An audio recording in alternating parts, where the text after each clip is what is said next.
Salam dəyərli izləyicilərimiz. Mən Təxminə Kərimli Azərbaycan dili müəllimim. Bugünkü mövzumuz Azərbaycan dilində bəzi sözlərdə söz sonundakı cingiltili samitlərin tələffüz qaydası olacaq. Yəni imtahana düşə biləcək, 2 bal yarım gətirə biləcək suallarımızdan biri də məhz budur. Gəlin baxaq. Sözün sonunda hansı cingiltili samitə fərqli tələffüz oluna bilərlər? İlkin növbədə biz bunu götürürük ki, sözün sonu əgər b, d, g, c samitləri ilə bitərsə, həmin sözlərə sait ilə başlayan söz və yaxud da şəkilçi qoşularsa, olduğu kimi cingiltili tələffüz olunacaq və qaydaya əsasən biz bunu bildiririk ki, sözün sonundakı samitin kar və yaxud da cingiltili olduğunu bilmək üçün nə etmək lazımdır? Həmin sözə sait ilə başlayan şəkilçi və yaxud da söz artırmaq lazımdır. Gəlin lövhə üzərində bunun izahına bərabər baxaq. Əgər sözün sonu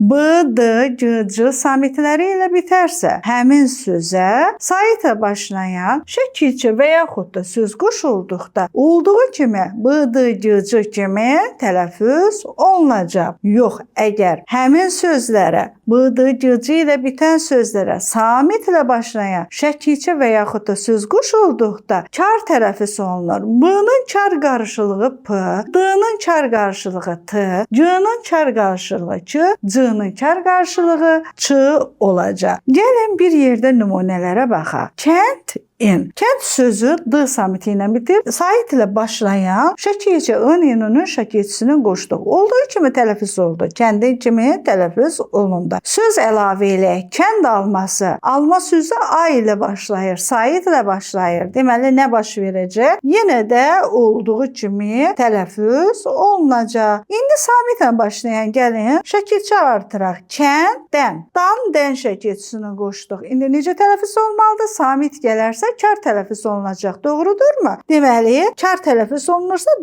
t samiti kimi tələffüz olunmalıdır. Oldu kənddən kimi tələffüz olundu. Gəlin bir də söz əlavə eləyək. Kənd məhsulu. Baxaq, kənd məhsulu, məhsul sözü m samiti ilə başlayıb, samit gəlib. Deməli, necə tələffüz olunacaq? Kənd məhsulu kimi tələffüz olunacaq. Dəyərli izləyicilərimiz, ilkin növbədə fikir verməliyik ki, bu dəyişiklik tək hecalı sözlərdə baş vermir. Hansı tək hecalı sözlərdən söhbət gedir? Sonu bir samitlə bitən tək hecalı sözlərdə. Ancaq 2 samitlə bitənlərdə bu dəyişiklik baş verəcək. Məsələn, kənd olur kənd, qənd olur qənd, bənd olur bənd kimi tələffüz olunur. Amma bir samitlə bitən sözlərimiz var. Ad, yad, cod, dad, bəd sözləri bunlar olduğu kimi tələffüz olunacaqlar. Amma bir istisnamız var. Süd sözü istisna olaraq götürülmüşdür. Süd sözü